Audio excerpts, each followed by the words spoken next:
I was heavy with child, and the pain became intense. I turned toward the house of Allah and prayed, "O Lord, I believe in you and in the prophets you have sent. Ease this moment for me."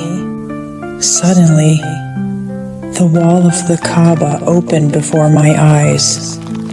Not a door, but the house itself welcoming me in. I felt no fear, only peace. I was surrounded by divine light, and there, inside the house of Allah, my son was born. I named him Ali because he was born in the highest place, by the will of the Most High. When I emerged, I knew this child was not ordinary. He was born in the house of Allah, to live for Allah and to defend His truth. No one before him and no one after him was born inside the Kaaba. This was the beginning of Ali, a birth written in eternity.